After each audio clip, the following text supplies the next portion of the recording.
You are listening to the Foamy Heads Podcast, where we discuss craft beer and anything else that accompanies a glass.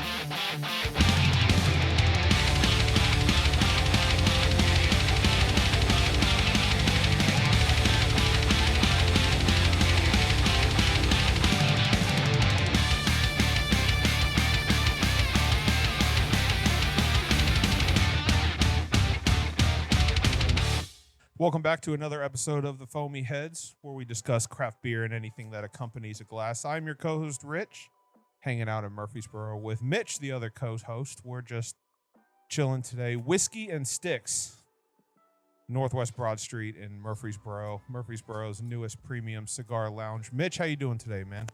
Doing great. Yeah. Well, now I'm doing great. You're doing good now. You look like you're relaxed over there. You got a cigar going and everything. Got the headphones on. Oh, yeah. We coming in clear? We sounding good? Very clear. Awesome. It's, well, today's Sunday. Probably not when we release it, but it's Sunday today and weekend before Memorial Day, where we celebrate our country's greatest fallen soldiers. And we're just kind of hanging out and respecting the space today. Whisky and Sticks, we've got the master Charles in the house today, owner, entrepreneur of Whisky and Sticks Cigar Lounge. How's it going, Charles? Doing well, brother. Glad you guys finally was able to come into the space. Yeah. I like that hat you got going right there. You know, brother, you got to look the part. He looks relaxed, Mitch, doesn't he? Hell yeah. Vacation mode. I'm very relaxed today, gentlemen. Vacation mode. It's a good day, but thanks for the comment on the hat. Absolutely. Tell us a little bit about yourself. I mean, like, we've been talking to you for, months now, and we'll get into, and I guess in a couple minutes, how we met. But tell us a little bit about yourself real quick before we just jump right into everything. Okay. Well, again, guys, I appreciate the opportunity to come and speak with your audience today. I am CL Treese, originally from Marshtown, Tennessee. I'm a country boy. Right there in the mountains. My father moved us to Murfreesboro around 1985. So I've been in Murfreesboro for a couple of years. Went to high school here at Murfreesboro, Oakland. Had the pleasure to have back-to-back state runner-ups playing football. Didn't win the big championship, but that's fine. We were there back-to-back my junior and senior year. So we were able to do that. Then I went off to college, did some other things, and got into the sales part of the industry. I love sales. Was able to develop a career out of that. You've got quite a history of entrepreneurship too. I think you've done everything in the service industry to, yes. Everything. So sometimes that is good and bad. I think I'm a glutton for punishment on most days. This actually be my 7th business, Whisky and Sticks. But all my businesses have been kind of service oriented. So it just felt comfortable, the natural transition of all the culmination of all my entrepreneurs, businesses to make this the trifecta of all that. And that makes sense. I mean, the cigar industry is sales, it's hospitality, it's retail. I mean, it's everything in once. Like when somebody walks through the door of a place like this, you immediately have a finite amount of time to make that first impression. Absolutely. But with a place like this, they're I hate to say it, but they're almost judging you and your business every single step of the way. Not just from when they walk in, if it's not like when they walk in and you meet their first impression and you're good, they're good for the rest of of their stay. You've got to keep hitting those marks and checking those boxes every step of the way. What do you have in inventory? Do you have something that I want? Is my chair going to be relaxing? Is my experience going to be good overall? And only when they walk out the door do they make a decision as to whether or not they want to make a return trip. Absolutely. That is correct. And that's one of the things that before I even started doing this was to go visit those cigar lounges. There's so many in the Middle Tennessee area that I visited, and some outside, other states, Alabama, the Carolinas, Florida, some of those places. So you kind of pick and choose what works for you in the feed. You kind of want to well, let me back up. My thing is the customer service. I would probably say I probably got the best customer service because the vision that I want to do. One of the things that we've talked about is I'm not going to have any TVs in here because I want your attention to be on the cigar. I want your attention to be on the customer service. We offer a white glove service, which it was done in the speakeasy times, but now that's kind of been lost in the art because now, to be honest, cigars is one of those things where it really didn't hit the market until Cigar Aficionado came out, but it was for the elite people. You had the movie stars, the dictators, the presidents, all those people it was a rich man's game. But now it has become it has become mainstream, so to speak. And the cigars have really came down to a modest point where it's affordable for everybody. So now the whole dynamic has changed because now you have guys that have been smoking for 40 years, and then you have a guy that's been smoking for 4 minutes. Right. So, but the common thing is the cigar, and that's what makes it so beautiful doing that. I can't tell how many times how many different walks of life that I've come across I would never, ever, ever interact with just because work balances. Well, mine's not a balance of work and life, but because of my industry that I'm in, very rarely do I come across firefighters, policemen, hedge fund managers, millionaires, and real estate moguls and all that kind of stuff. But when you sit down with a cigar and you're next to or across from somebody or sharing the same room with somebody that you would have never, ever come across paths with, the commonality is the stick that you're holding in your hands. Right. Definitely. Yeah. Right. So I'm more at home working than ever just because of the pandemic. I barely get out, and then a month's gone by. Yeah. It's Right. It's a weird cave to be in these days, and I need to venture out more. Cigar shops give you that opportunity more so than some craft beer areas or businesses. It's just you get way more of a conversation at a cigar shop, and that's something I've been really missing the past few years. Good point.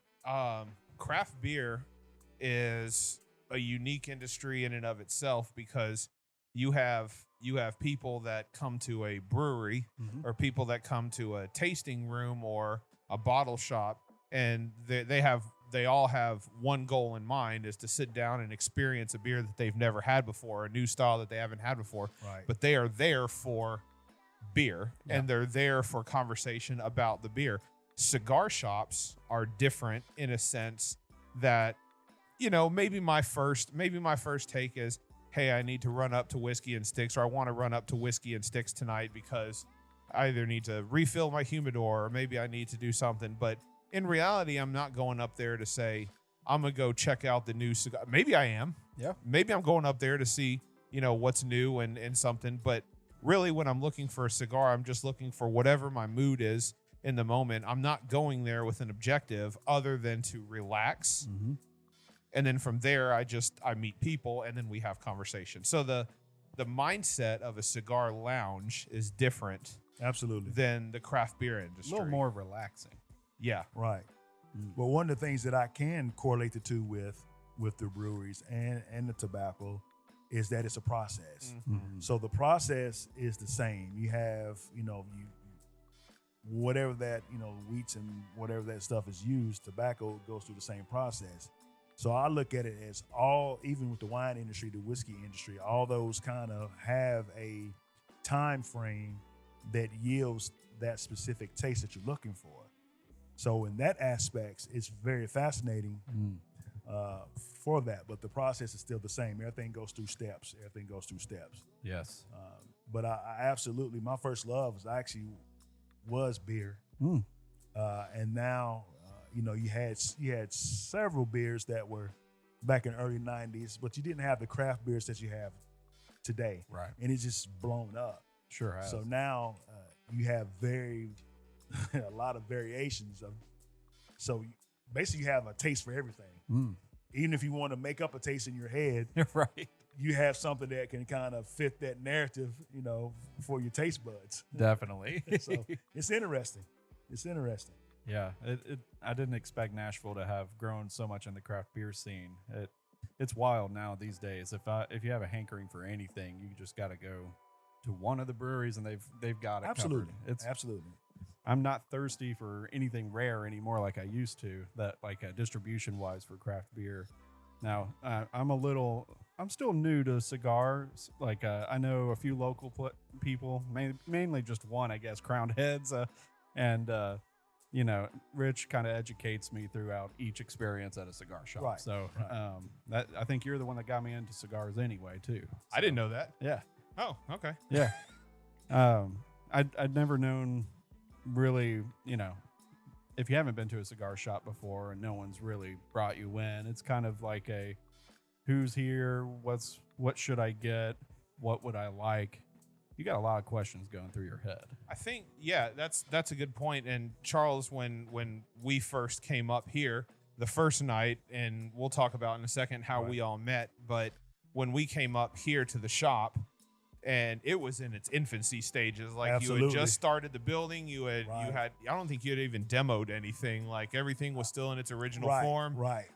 And we was having a visionary meeting that day. It was. We were sitting. So none of this was this was walled off completely. Right. We weren't even sitting in this area. Right. And we were over there and everything was real dark.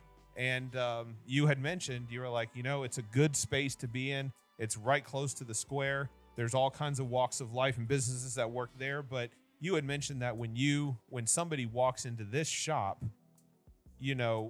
you want to give them a different experience than what they get from other cigar lounges. They don't, when you walk into a cigar lounge, most of the time, there's normally somebody there to help out and whatnot, but you actually have to have some sort of ideal on where to start, but that's not everybody. Right. Somebody can walk in and have no idea where they want to go. And where the whole white glove service with Charles comes in is he can take you through every step of the way. And he immediately knows, I've noticed, what your knowledge base is when you walk in with just a couple of questions and a statement, and he kind of knows where to start with you.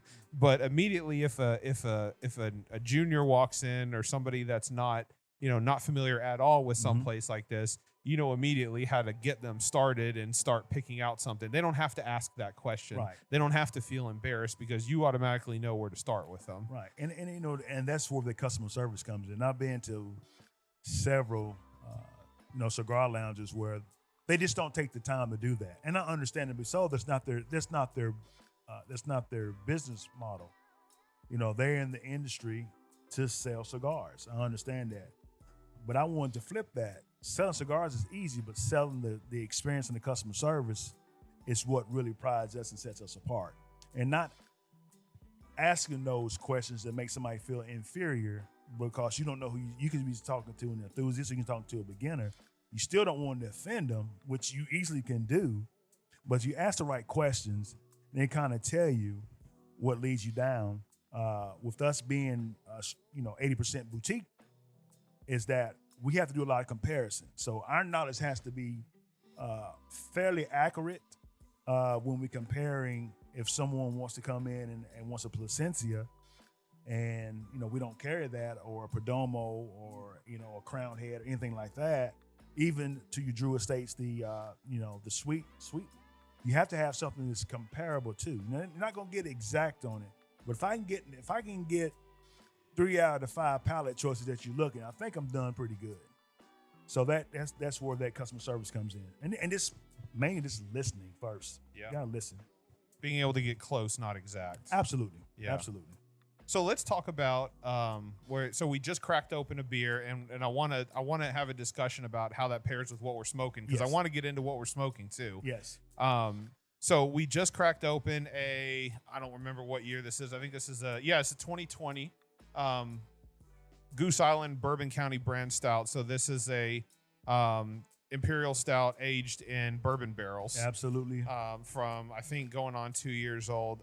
Does it say August? Oh, drink by. Okay, so it's got a 2025 drink by date. I didn't even know Bourbon County brand stouts had an expiration date or a best drink by date. It's good that they do though. Some people hold on to these things way too long. Way too long. Yeah. Right. Yeah, we had our experience that with Dark Lord Day last weekend when we popped open a 2008 Dark Lord Day Imperial Stout, and it was basically like melted Hershey's chocolate. It didn't even pour. Yeah, sludge. Right. So I'm interested to see how this works with the cigars that we're sipping on today. So this one right here, again, intense aromas of charred oak, vanilla, caramel, and smoke, which goes perfectly with a cigar. Absolutely. I think super heavy on the nose. Yeah, it's got a nice nose to it. Yeah, and Charles is a big fan of dark beers. Ah, that is his thing. Oh wow, brother! Immediately opens up your nose when you drink it. Yeah, I get that vanilla. Definitely vanilla on that front end. Yep. But as it goes down though, you kind of feel the stoutness going down and the bourbon hint. Yeah. You know, one thing about the beer that's in the bourbon, you always get that. Well, you sense that you're getting that bourbon hug, and I like that with the beer because I'm drinking something. Nothing against the guys that drink IPAs or the light beers. There's nothing wrong with that. That's your thing. But I like to feel the burn. I like to feel the taste. I want it to be bold, just like cigars. You want to do that. And we're pairing a Blanco series. This is the second third, right? It's the second third. Is from their Cigar Obsession line. And that's a great segue that I am now the Tennessee State rep for Blanco. It was official on last week. So one of the things that I met with David Blanco, David is truly has a heart for the cigar industry. But one thing about Dave that I know, you're going to get what you get with him. He does not back down with anything that he does. And I think that's good for business because if that's your brand and that's who you are, you shouldn't sugarcoat it for anybody. And that's one thing I love about him. He is who he is. People think he's abrasive. People think I'm abrasive. People might think you're abrasive. But if you walk in who you are and that's your brand, you're going to push it. So that's why I was more than happy to come aboard with David and his line and be able to rep that for that. But how you think it goes with that? I'm a fan. I think that so there's three of them in this line, right? There's the first third, there's the second third, and then there's I think they call it the final third. Yes. Yeah, and so I had an opportunity to smoke the first third the other night. Charles gave me a sample of that and let me experience that, and that was medium body-ish. Right. Maybe a little bit more on the full starting out, but it mellowed out as the cigar went through. But the flavor stayed the same the entire way through. Yes. If I could have roach clipped that thing all the way down, I would have. I think I got down to the last inch. Yeah, you got down to it, and you just had to give it up. I couldn't do it anymore. It's not that it got hot. My lips right there. My mustache was starting to catch fire, and I put it out because I had to, not because I wanted to. Right. This one, the second third, is it's milder. But it still has the same smooth kick, the same smoothness that the first third has.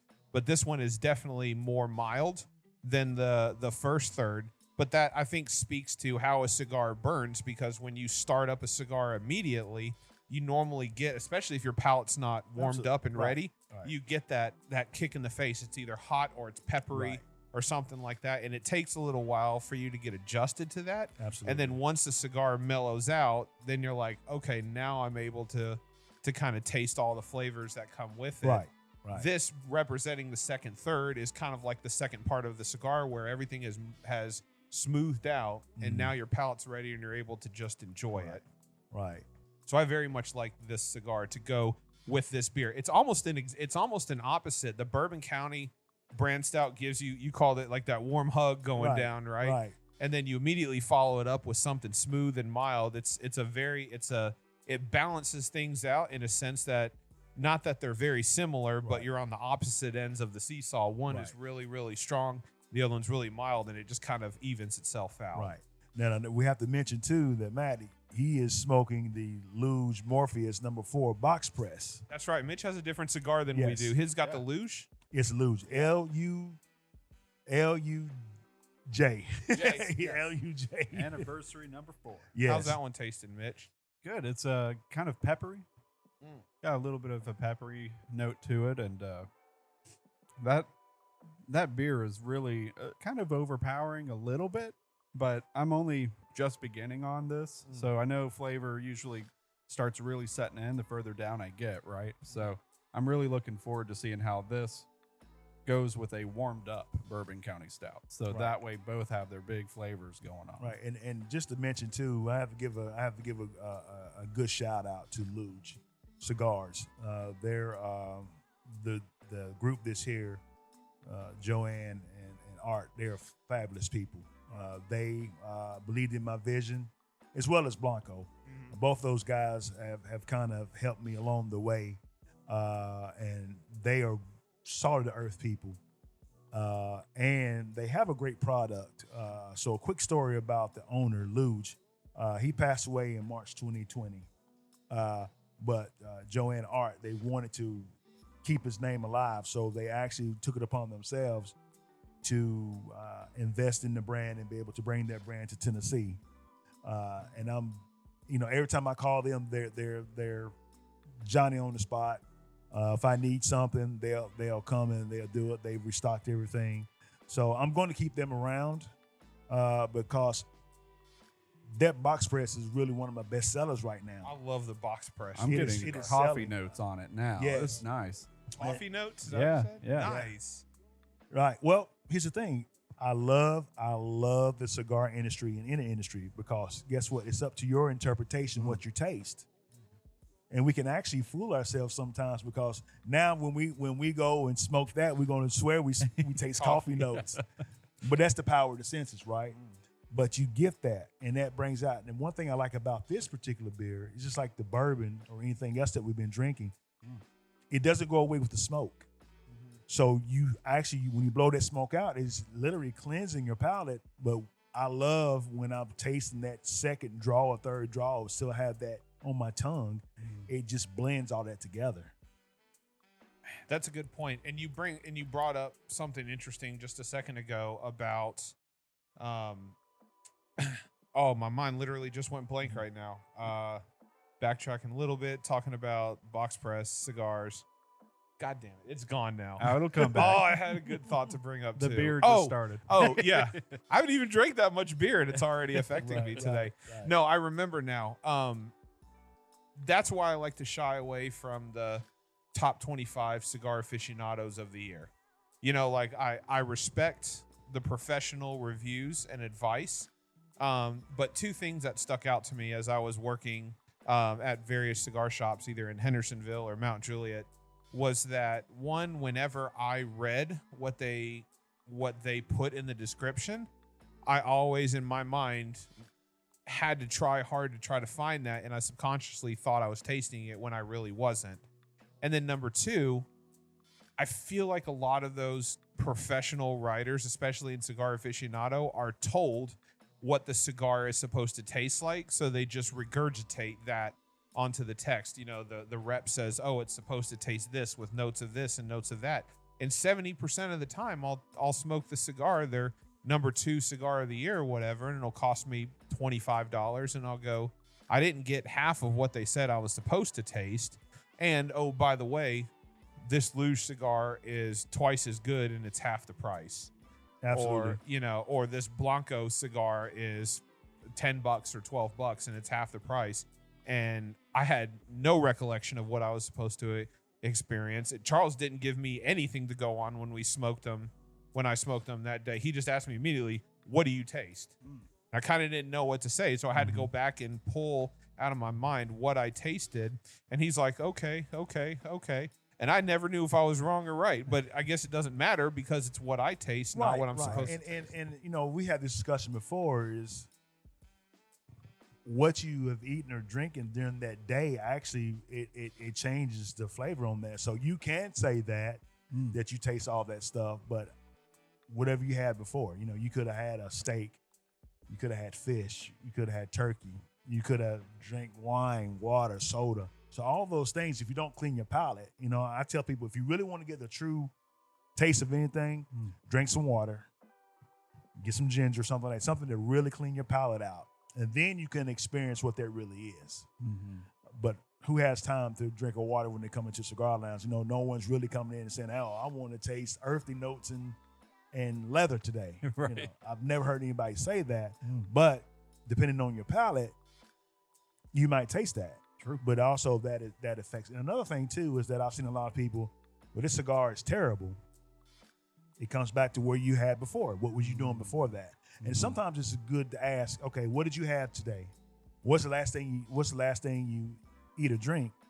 And that also gives you a telltale sign of what, okay, well, let me pair something with that to kind of continue that. Yes.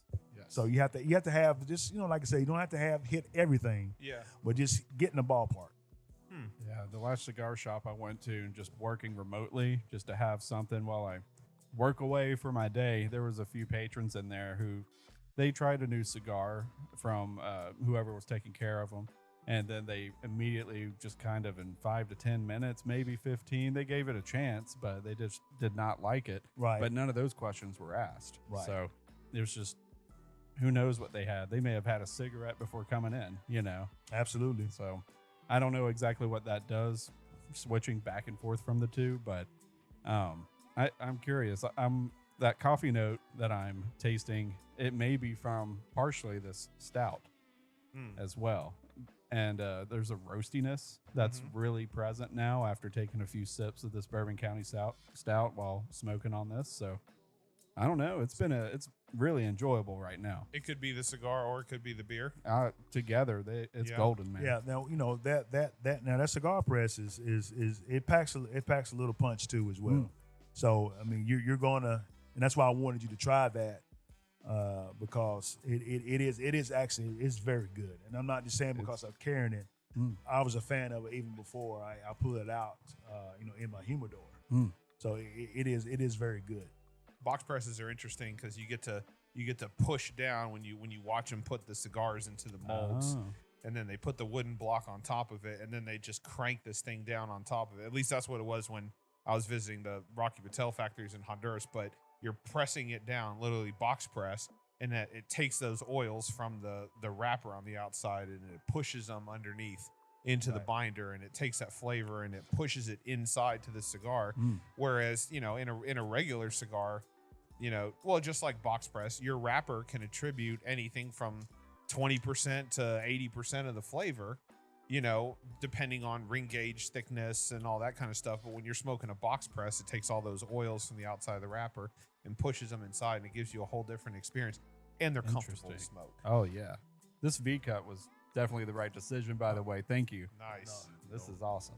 Glad you like that. And, one thing, too, is I love a sexy-looking cigar. It's something about it that it makes you want to enjoy that. And a lot of people don't really take the time to really understand that when that cigar has gotten to you, just spend 300 sets of hands to put their hands on it from the beginning of it to the end user. You have to value that sometimes. You have to really, there's really some thought process put into that. And I often wonder why people rush a cigar. You can't really rush it. And that's one thing that I had a group of guys in here and ladies yesterday. They came in and the discussion was, time. And I told them, well, we don't have time. I said, I don't agree with that. And we had this discussion. Cigar makes you slow down time. You cannot rush a cigar. You will have the worst experience in your life. So cigar slows down your time. And that's one of the things that I ask people to come in. The first thing I ask is, what's your level of commitment today? And that also helps me to usher you into the right direction. If you only have 30 minutes, then I have a 30-minute smoke. I have a Luge Figurado, small, potent smoke. If you got an hour or so, I have the box press. I have the Blanco 9s, which is Slick Rick. That's what you like. I'm bringing those in. And the Blanco 9 is an hour and 30-minute smoke. You're not going to rush that thing. So just whatever the commitment is, the commitment to time, that's the major thing. And I tell you that you can get your time back by smoking a cigar. If you really just sit down and really think about it. Very true. Very true. Yeah. There's no way I could race through a cigar. There's no way. You have to take that time. It's the same concept with beer, and it's the same concept with smoked meats. I feel is off topic as that is, but you can't. People always talk about they go to a barbecue joint or and then they spend $14 or $15 on a sandwich, and then they get upset that they spent so much money. But like, do you know how many hours it took from the time they're able to get that raw cut of meat until it makes it into your hands? You can't fast track the smoking process. They call it low and slow for a reason. You can't crank your smoker up to 400 degrees and cook a brisket in 4 hours and be done and get the same consistency. Absolutely. You're going to have to smoke that thing for 10 hours, 11 hours, 12 hours overnight, put some commitment into it. And the same goes with, like Charles said, a cigar. If you're sitting there puffing on it like a freight train, trying to get through an hour and a half cigar in 30 minutes, you're going to leave disappointed. You're going to be sick. You're not going to feel well. Right. And then you're going to feel like you didn't have a good experience either. Right. And 9 times out of 10, unfortunately, they blame that on the cigar. Ugh. That's why I ask those questions. If you're able to ask those questions, then you kind of can guide that experience. And like I said, the other cigar lounges, they don't have the time to do that. And like I said, that's the business model. But my business model here is, because of the size of the lounge, it's controllable. And everybody that comes in that door will have a personal experience. It won't be rushed. It won't be not be able to have a one-on-one, question and getting pulled to the side. It's all about education. That's what we're here for. We're here to educate and to also learn. I've been taught a lot of things too by having really guys that's been smoking, 15, 20 years more than I have. I mean, and these guys have it down to a science. And they're the old school guys. And that's knowledge, but having that conversation. Coming into it where, it's okay if you know cigars. That's fine.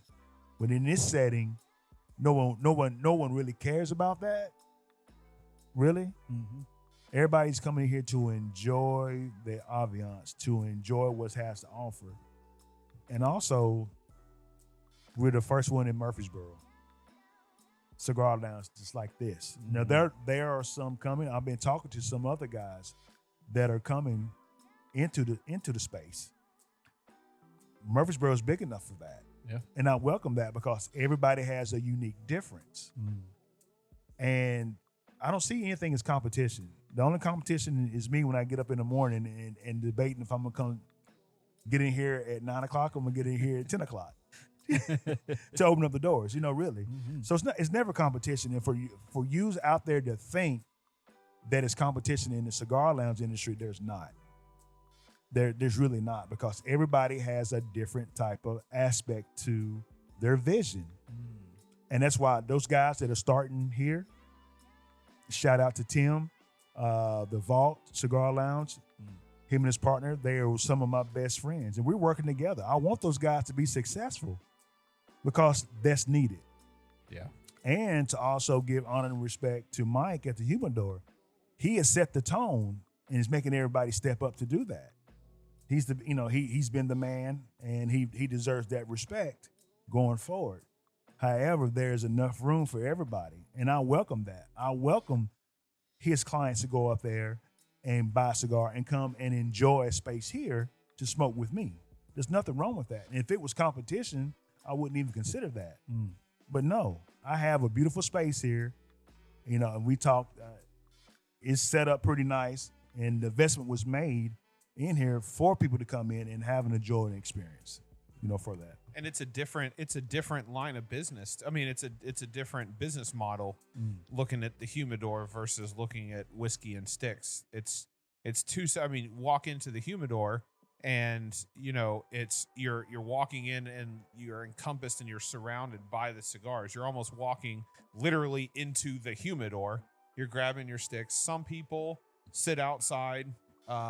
You've got your regulars that sit right in the chair to the left when you walk in, and don't you dare sit in that chair when you come in, But and then you've got the people I feel like most of the people, if they're not a regular from the humidor, they're going in to get their stash and they're leaving. But it's a separate business model, whereas at Whisky and Sticks, the humidor is one section of the whole shop. You've got this lounge here, and probably after the rinse break, once we crack open the whiskey over there. But once we get back from that and we start doing that, I want to talk a little bit about the layout. But essentially, you've got, you know, two separate rooms here in this area, two separate lounges. They've got two different feels. And then you've got the humidor kind of that bridges between that and what ends up being the VIP area back there, where it's a whole nother room in a whole different space. And it's designed for you to sit and relax and smoke. And it's a whole different business model from some of the other shops in Murfreesboro, if there are any other shops that do that in Murfreesboro. I know most places that sell cigars, either like liquor stores or beer shops, and then they have like a little humidor in the back that you can walk in and pick up and leave. This is a different model. Yeah. Right. And that was one of the main things is, you know, that we wanted to do. I'm a different type of guy, so I wanted the business to be different. Just like you guys are different. So, you know, I think the uniqueness of being different actually brings everybody together. You know, because I think we all can exist in this area. You know, Murfreesboro is growing every day. We getting people that are coming in. You know, we got some good structure that needs some work, of course. Any city that's growing like Murfreesboro needs work, but you also have to provide different avenues for people that's coming in. You know, from the area. So I think that, you know, I love the word uniqueness. That's what we are. Definitely Definitely a unique space. Yeah, I'm loving it. This is, I think, the first time I've seen it since the last. Well, we had a tour a few months ago. It was a few months ago. Yes. But I don't think before open, I think, right? Before open, yeah. Yes. So this is the first time I've been here since open, I think. Yeah, Amazing. you've been missing in action, brother. We've been missing you. Yeah. Gosh, time does not slow down. Mitch lives a weird marketing developer life where he's a night owl and gets up early and works some and then goes somewhere and does things and then works again. Like it's a whole different piece of a schedule. Yeah. For Mitch. That's going to catch up to me one of these days. Yeah, it probably already has. We're already feeling it. Yeah. So here's what I think we should do. Let's jump off real quick. Let's take a quick rinse break. Let's get the glasses prepared again. And then when we come back from the rinse break, let's bust open the Mitch, your share that you brought as well. And then I want to get into a little bit about the shop and the history and then the business as a whole and kind of more of the structure modelings of like the memberships and things like that. And then we'll just keep the good times going from there. Sounds like a plan. We'll be right back. And we're back. We've got refilled glasses. Not beer this time, but we've got something a little bit stronger in the glasses. Still smoking the same cigars.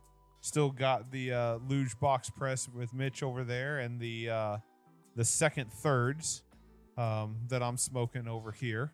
So this is really, really, again, just like the first third, the flavor is staying the exact same the whole way through. And I'm getting to the point now, Charles, where I'm going to have to take the band off, but I always like keeping it on for a while. It melts that glue. It does. And so many people make the mistake of immediately taking it off, and then you take some of the wrapper with it. You take the tobacco with you, and then you're sitting there and you wonder why it's not firing right. You know, so that's good. That is what you're actually supposed to do, but it's preference to where everybody does. Yeah, different strokes. Yeah, I normally keep mine on until it gets to the point where I'm going to start smoking the paper, the band, and therefore I just go ahead and take it off. Right. So I'll keep that note in mind. Mine got close, and then I was like, I'll go ahead and take this off. Yeah, probably best to do it then. Right. So before we jump into a little bit about the shop, Mitch, what are we drinking? So we finished up the Bourbon County brand stout. And we've moved on to something a little bit stronger now, which probably this is well, the beer was a sipper too, but if this is probably more so of a sipper, absolutely, than the beer. This is something we're going to want to drink very slowly. Yeah, definitely. So this is Starlight Distillery from I guess Carl T. Huber's single barrel bourbon whiskey finished in apple brandy barrels. This is a collaboration with Ghost Town or selection by Ghost Town, barrel number or whatever. But yeah, we know somebody who is behind this, and that's Shane. Yep. He told me about it. He's let me sample it from what he had on hand. It tastes amazing. That apple brandy is something else, man. And the nose is pretty hot. So I'm excited to get back into it. The back sticker, I forgot this had it. It was it's Mr. Poopy Butthole and what's the father's name from Rick and Morty? Yeah, that's one of my daughters. They love Rick and Morty. It's great. This is a Ghost Town label sticker, I guess, from back Boy, here. that apple brandy, I went ahead and jumped ahead. I took a sip. That thing shines, man. Yeah. Wow, bro. That thing is, you want to talk about a warm hug?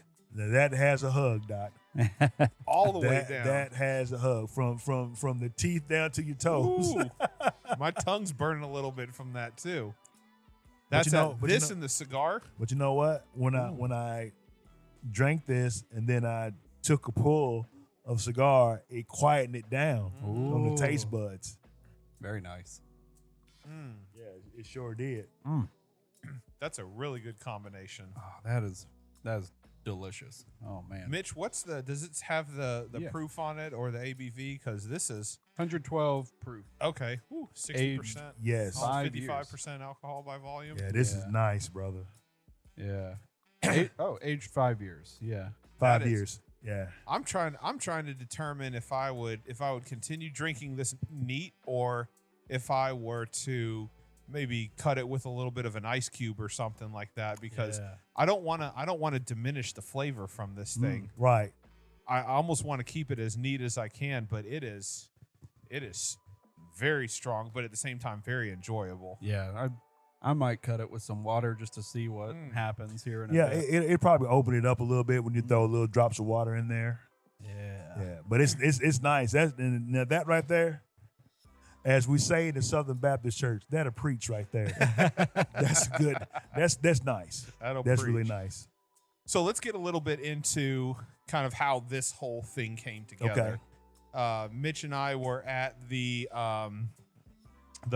Burrow Beards and Brews event put on by Panther Creek, probably 8 months ago, 6 months ago, 8 months ago, something like that. It was a while back. Right. It was third quarter last year or something. Was it? Right. Wow. Yeah. Okay. Yeah. And the weather was a little sticky outside. It was a little warm. It was warm. Yeah. And we were just out doing our thing. Panther Creek was doing slushy sours.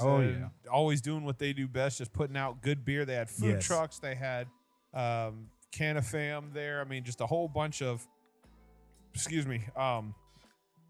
vendors there relaxing, and I immediately smelled cigars when I walked over there. And I look at Mitch, I go, someone's smoking a cigar. I don't know where it's coming from. And I look over and there's this 6'9", 8 linebacker looking dude with a top hat, panel back shirt, selling cigars. Yes. And I was like, I want a cigar, Mitch. Mm-hmm. Mitch also wanted a cigar. Absolutely. So we went up and had a conversation a little bit. I think we settled on a Connecticut because it was very hot. It was day. warm outside, and Maduro wasn't gonna be the move. I didn't even think about temperature with what kind of cigar to have, and that was a really solid call. That was his recommendation. Yeah, I vaguely remember because when you're drinking like that and that sun was 90+ degrees, it was smoking. You didn't need a double Maduro that day. You'll still be laying on the concrete. That concrete was hot. Yes, it was. It was hot. We were on the blacktop that day. Yes. And so we were just talking, and we introduced ourselves, and come to find out, this gentleman's going to be opening up a cigar lounge in Murfreesboro. Mm-hmm. And we got his information, we got his card, and we just kind of kept in touch throughout the months that followed. And now here we are. Yes. I mean, this place it's open, it's thriving. We've been here a few times, and we got a chance to see. We talked about it at the beginning, just the bare bones inception of this place, and each time the little bit more progress came through, and then eventually it started like exponentially moving along. Yes. And now we're sitting here in a completely open shop with chairs and tables and ventilation systems. Good ones, by the way. Thank you. There's Amazing. no smoke hits you in the face when you walk in to a place like this. So, Charles, tell us a little bit about kind of how your mindset and what you wanted to do here and starting this place up. Okay, so the beginning of Whiskey and Sticks, it was right during the pandemic area. I was actually renovating a home down on Main Street, and woke up one Sunday and was just kind of tired of sitting around and not having that social interaction. So I immediately went to my phone and I simply sent out a text saying, Whiskey and Sticks at the mansion at 3:00. That was the basic premise of the text that was sent out to a couple of my guys. So the guys came down and we had a wraparound porch. So we were sitting there and just, drinking some good whiskey and smoking some cigars. And that kind of developed into a monthly thing, once a month. Then it became every Sunday, and then it became twice a week. So, and when during that whole process, it kept growing. And when the home was sold on Main Street, I had a last hurrah. And there were so many people over there that our neighbors was allowing the cars to park in their driveways because it was just that big. So one of the things that everybody was telling was, where we going now? Where we going to have now? I said, well, I don't know. So they kind of died down, and then took a job in Nashville doing private security for in the political arena. And once that contract was up, I had enough of that, and I said, you know what? I'm gonna come back to Murfreesboro, and probably need to start looking about Whiskey and Sticks. So when I moved back down here, we're looking at spaces around here, and because of the growth of Rutherford County and in Murfreesboro, they're looking for, people to come in that have big businesses. So the places that I was looking at was not designed for 1 or 2 man show. So that was a little bit out of my ballpark, but it allowed me to really look at some spaces. Now, the strange thing about the space that we're in now, I looked at this space before I started. It was a clothing store. It was Gresham's Fine Men Clothing. And I knew Mr. Gresham because I used to work for him when he was in several businesses here in the state of, in Middle Tennessee. Mr. Gresham is the gentleman that owns this building. Yes, he's the one that owns the building. Yeah. So his space became available. But when I came in, I immediately thought it's too small. It's just too small for what I want to do, because I had these grandiose ideas about, I wanted to have a 2,500 square foot building. I want to do this and do that and do that. But as I started looking and I started really developing my business model, I can't serve 50, 60 people. And with that would cause me to lose my customer service ability, because I feel that's where I'm most effective, was in my customer service ability. So went and looked at some other places, but when I came back here, another space came available. So I said, you know what, I think I'm going to go ahead and just plant my roots here. So we planted our roots here, and then while I was in here looking at stuff, doing my vision build out, the third portion of the building became available. So I was like, okay, wow, now it's similar to my vision of being able to have a space. So we signed the contract. I started the process of coming in here and just kind of looking, and I spent countless hours just sitting in each room, just kind of visualizing what it would look like. And I had, I did what everybody else would do. I pulled out pictures from the magazines. It's particular magazines that I like. It's called the Rob Report, and it's kind of the upper echelon. It shows a lot of upscale type things. But my thought process was, how can I have upscale at a reasonable price? Because I always wanted to have a place where it's enjoyable, but not pass that on to the customers because I didn't think that was fair. So in this process, I started really thinking, hey, I can do this. I can do this myself. And I have to give a shout out to my daughter, Hillary, because Hillary was at home during the summer, and she really stepped in and she really helped me do a lot of the heavy lifting. And at the time, she was 16 years old. So she helped me, and she's a great part. She helped me, and then I had a couple other gentlemen that came in to help me, and we really turned this into the vision, what you see now. The uniqueness of this building was that I built the VIP first because I wanted to be able to have a place where people can come and I could show them the vision, but also come to the other part where we're in now to show them this is going to be the general area to build from there. And that kind of worked for me. So that's kind of how, when you guys came, we were, after I did all the build out, the VIP, that's where we did most of our smoking and stuff like that. But I didn't have the ventilation system in here yet. So we kind of came in, and I remember once a week I have a smoke out. So I have about 15, 20 people in here, and we just smoke. Yes. Just to see what was going on, just to see where the smoke was going and stuff like that. But I did some research, is that actually when we were doing it actually cured the building, which was strange. So when you came in, the building has a natural tobacco smell, but it's not overbearing.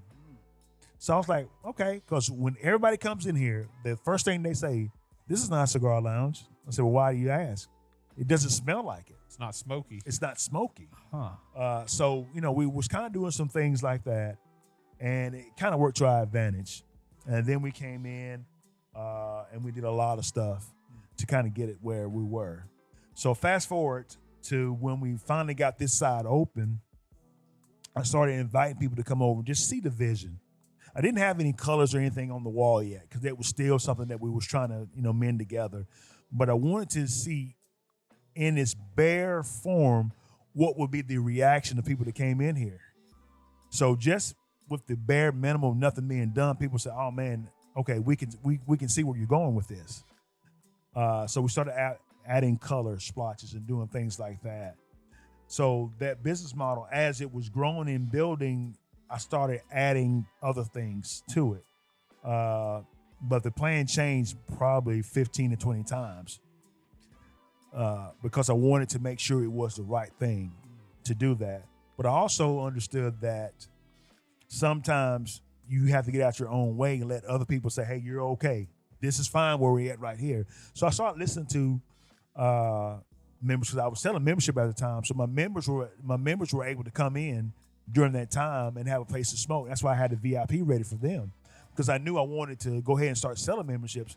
So they were here from day one in the VIP section. And sometimes they would come over there and they'd be smoking. I'd be on this side working, nailing, doing a lot of stuff. So they would actually still be able to enjoy that.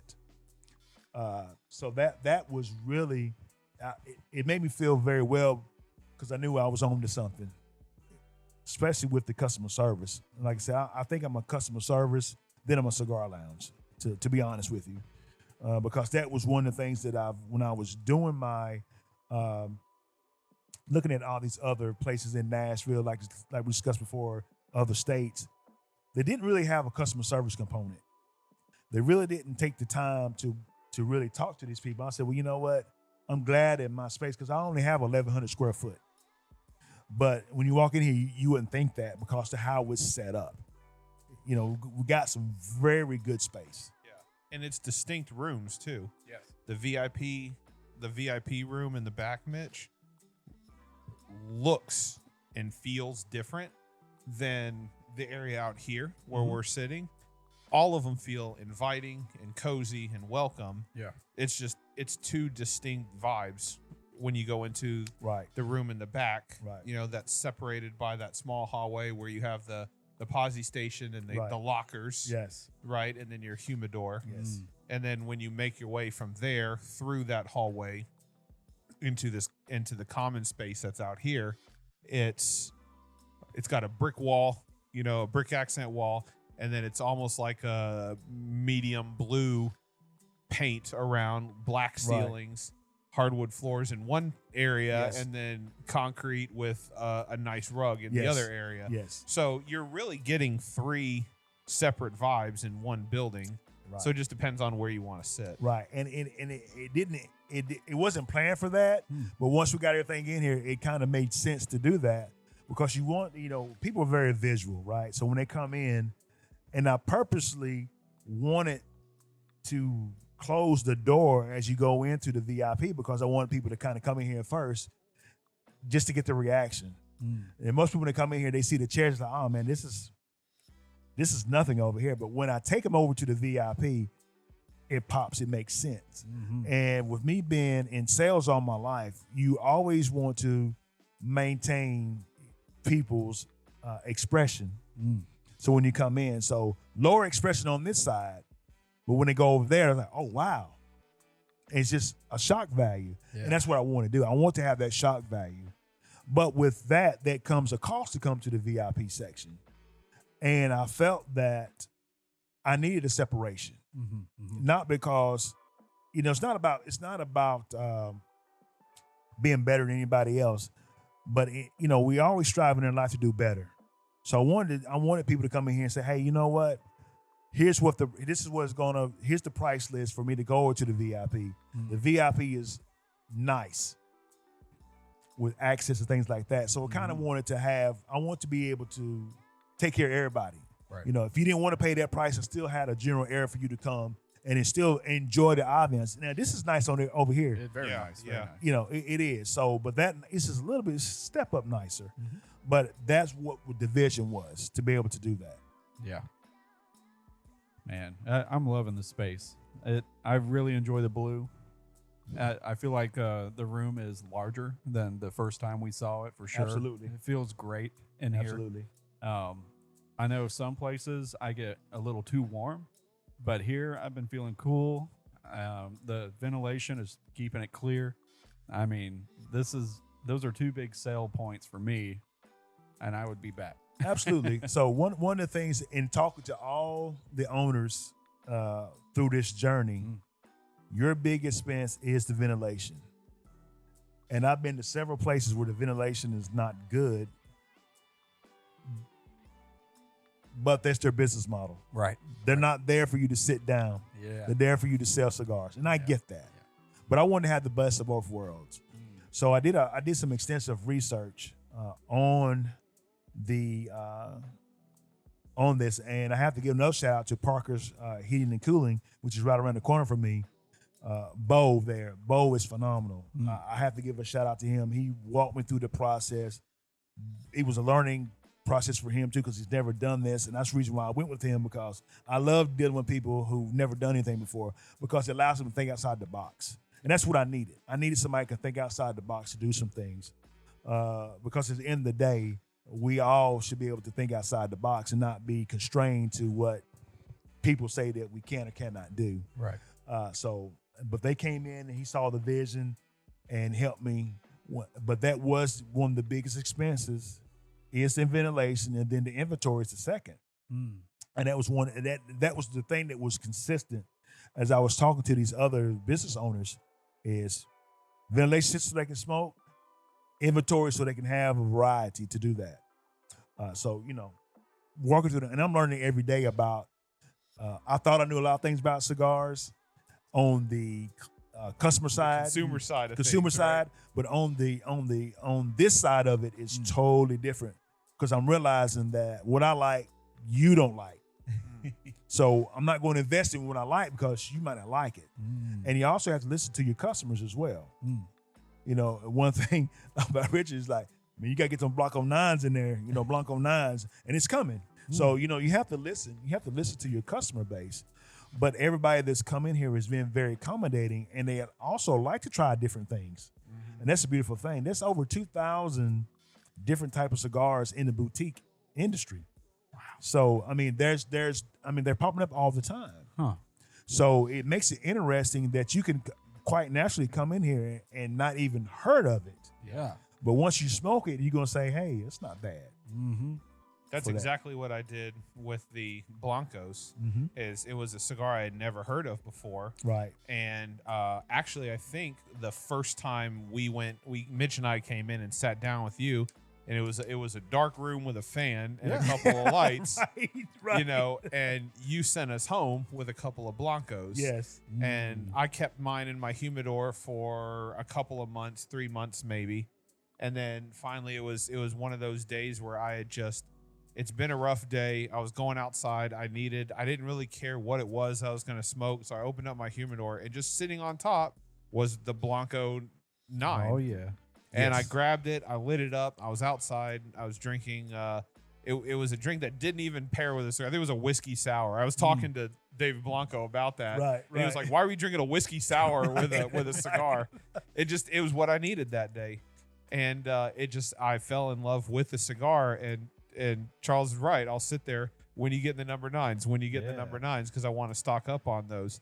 And that brings me to a point I want to make, as well as a question, is the parallel between beer and the craft beer industry and the cigar industry. Yes. Because there's people that are going to be, our tagline is we discuss craft beer and anything that accompanies a glass. Right. You know, so there are going to be people that go, "Hey, cigar lounge, cool. You guys are talking about a cigar lounge on the craft beer podcast. Why?" Right. There is a direct correlation between the two industries. One, they go well together. Absolutely. For one, but two, the industries are very similar in a sense that there is a shitload of selection out there for both of them. Absolutely. 2,000 different unique cigars just in the boutique cigar industry alone. Yes.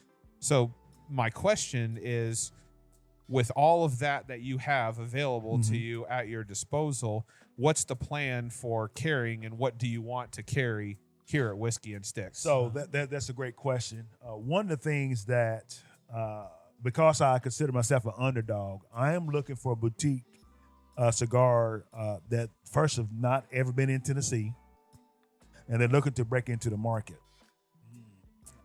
And I believe because I was afforded the opportunity by Mr. Gresham to come in here, and he believed in small businesses. So I wanted to pass that on to the other people that are starting up or doing some things. So that's kind of been my mindset. I don't want to go mainstream. Everybody has the Perdomos. Everybody has the Drew Estates. Everybody has the Crown Heads. Great cigars. Yeah. For the people who love those. But what about the people who have never experienced a cigar? Yes. Right. Maybe their price point is not where a Perdomo or a Palencia or something like that needs to be. So it behooves me to kind of come in and say, hey, you know what? Let's bring in some boutique cigars. They're in the $12 to $15 range, or maybe even a good $10 cigars. And what I'm finding in the craft industry, boutique, there are a lot of great cigars for $10, bro. A lot. And here's another thing too. If we did a blind taste test on cigars, I could put a Davidoff that runs you $40, $50. I can do a $10 cigar. With you not having any knowledge, I'd smoke either one of them. right? That's right. Yeah. Right. So, but when I tell you the price of that, the first thing you're gonna say is, I can't afford it. Yes, you can afford it, because this particular stick that I'm having is cost effective for you. Because one thing I don't ever want to do, I don't ever want to price myself out the market. Yeah. Because here's the beautiful thing about Whisky and Sticks. So we are a membership-based private lounge, but I have a $10 daily membership where anybody off the street can come in for a $10 daily membership. But I also have a nice $10 cigar, because it doesn't make sense for you to come in, especially if it's your first experience. You come in to enjoy the ambiance for $10, and then I have a $20 cigar. That's not gonna fly. So my business model was, you paying a membership to come in here because you get this exclusivity of being a private lounge, but also you're not feeling that you're getting raped over the coals for paying for a decent cigar. So that's kind of where that business model came to pass for that. Now I've gotten a lot of people say, and I found this out yesterday, now I'm known as the guy that has a $10,000 membership. Interesting. And I do have a $10,000 membership because I wanted to be able to offer a lifetime smoke to somebody. Yes. Because if you look at it, if you're a smoker, you spend $5,000 to $6,000 a year anyway. Oh yeah. So this add $4,000 more to that and have cigars lifetime for that, and it would be boutique. So I do a lot of things different. So I have my entry level. I have the entry level is $10 daily membership. I have a $100 monthly membership. I have a $1,500 for your lockers. For that, I have a $3,500 membership for the VIP. I have a $5,000 for corporate, and I have that $10,000 lifetime membership, which only paid one time for that. So I wanted to bring the I want to have a different type of look on people, because one thing I love conversation. And that's one of the reasons why I'm not having any TVs in here, because America has lost conversation. We have. We have lost that. You know, that's why there's so many podcasts out there for that, because people are striving for conversation. Yes. Now, one thing is, men sometimes we don't necessarily have a place where we feel that we can go to have a conversation. But let me digress. The fastest growing segment of cigars, 70%, is females. Really? Ooh. Females are it, because you got to look at it. Females, their palate is so different. So one of my good friends, she's in the whiskey industry. She's real tough, but her palate on whiskey is so phenomenal that she's done some of my pairings for me for that. Now we have to say this: Whisky and Sticks, we don't serve alcohol, but you're able to bring your own in, and then if you're part of the VIP, then you can get a bottle from us because that's in your membership. But you can bring your stuff in. So I don't want to tell people to come in here and buy a drink. That's not what we do. Right. But I wanted to have a place where you might go to, for instance, you might go to a bar, you might not like their own selection, or you might be forced to bring, to buy something you don't want. Whiskey and Sticks will allow you to bring your own in. So that gives you the ease. Well, I know what I like, and I'm going to have that, right? Right. So with that said, it's a I want to put the customer in control, because without the customers, I can't survive. But it just makes sense to me during the processes for that to happen, and that's kind of where that business model comes. Plus the customer service and a white glove approach. Now we mentioned the white glove approach. So what my research has been, back in the speakeasy days, everything was underground. You couldn't have the whiskey and all that stuff, so you went to the underground. And it was very unassuming until you got there. But the guys and the girls that were in there, they were dressed a certain way. They were dressed with bow ties, white shirts, vests, very clean, very, very, this. I love that era, right? Because it was something you wasn't supposed to do, but it felt good doing it, so everybody was doing it, right?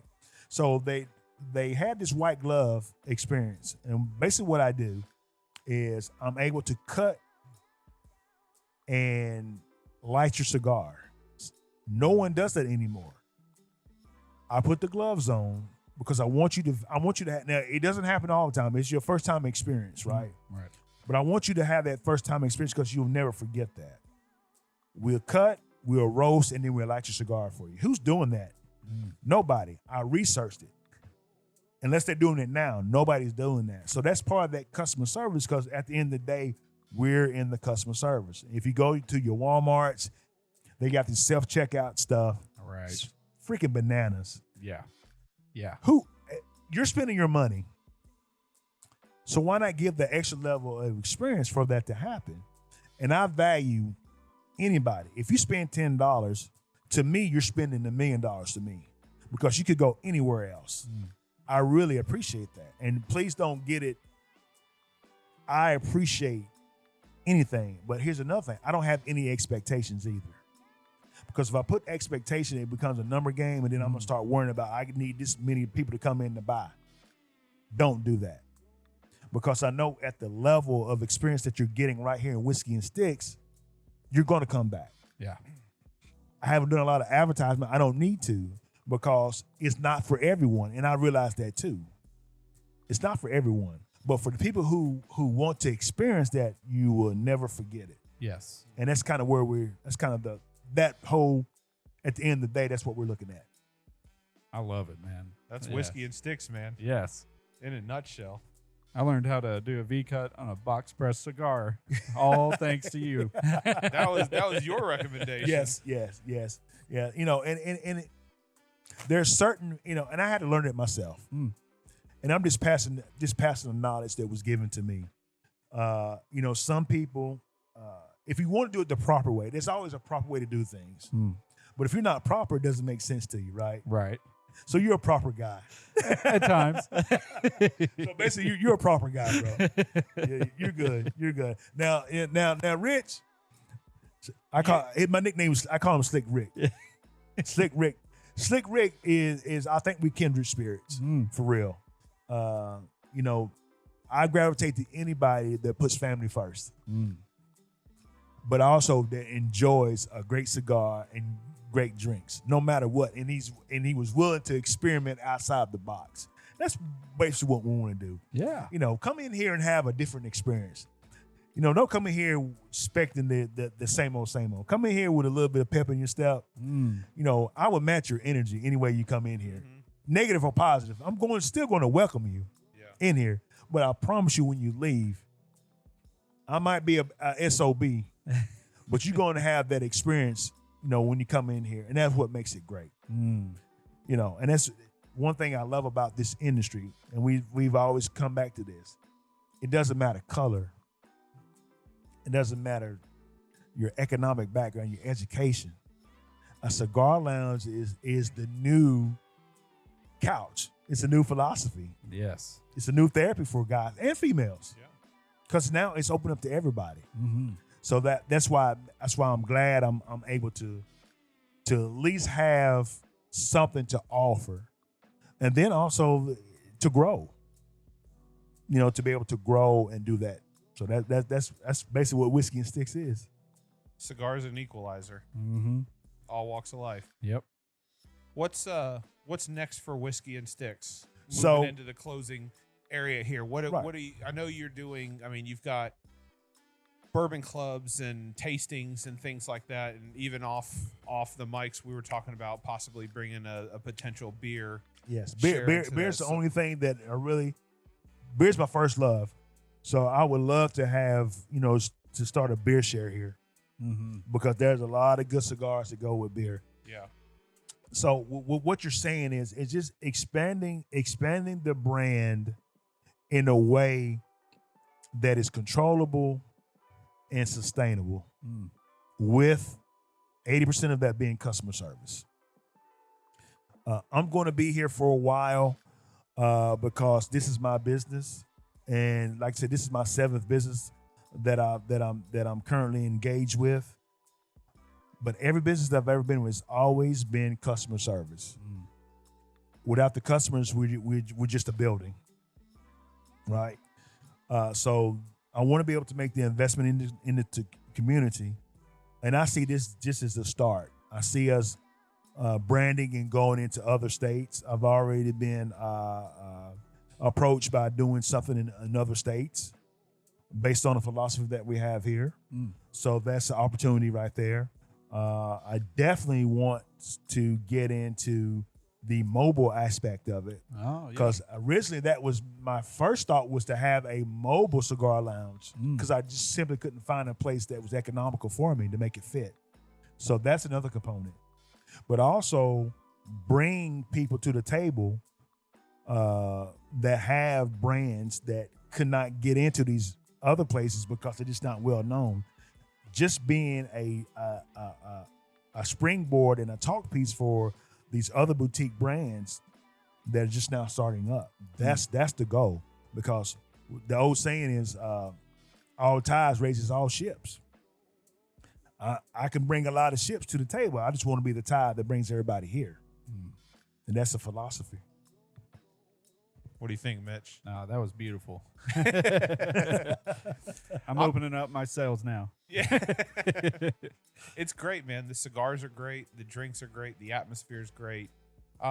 It's $10, and then a $10 cigar gets you a good time, a relaxing space. I appreciate the lack of outside noise, television, entertainment industry. Like, all that's left at the door when you walk in, because immediately you move into this relaxing atmosphere that's designed from the ground up to just center on conversation and relaxation. Yeah. You keep the noise of sports outside. Yes. You know, there's places for that. There's bars, there's lounges, sports bars, and things for that.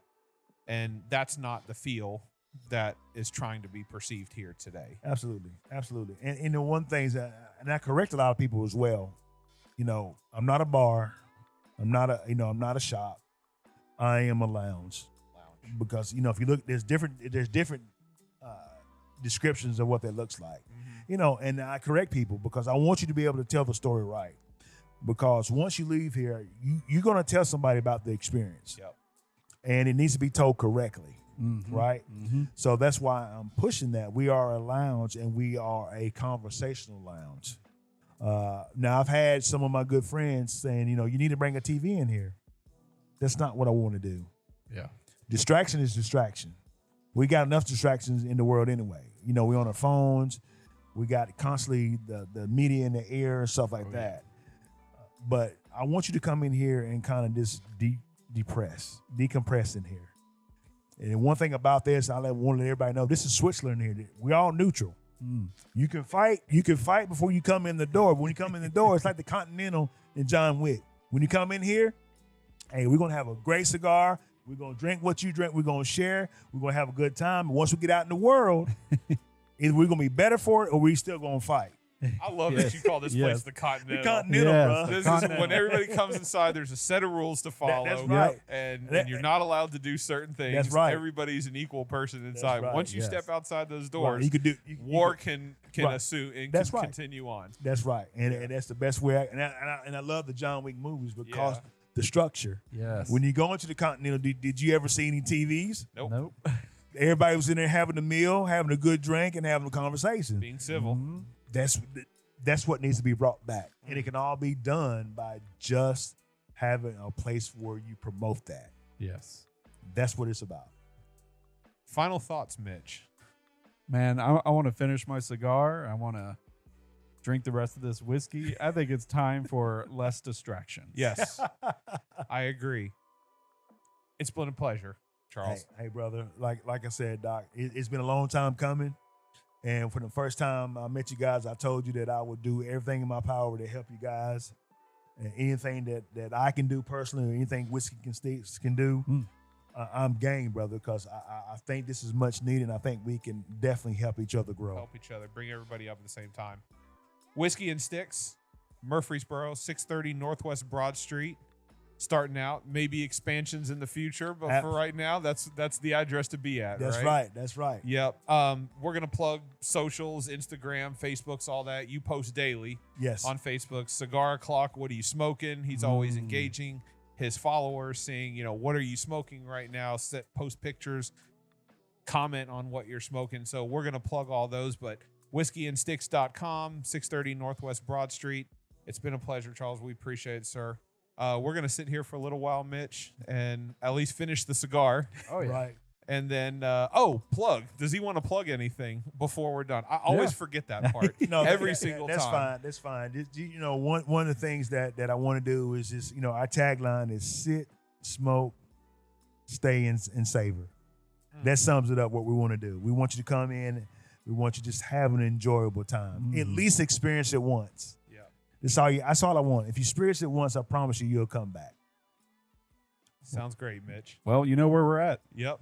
Come on by. That's awesome. We appreciate sitting down with us today, Charles, and we will see you guys on the next episode. Cheers and sweet smokes to everybody. Cheers.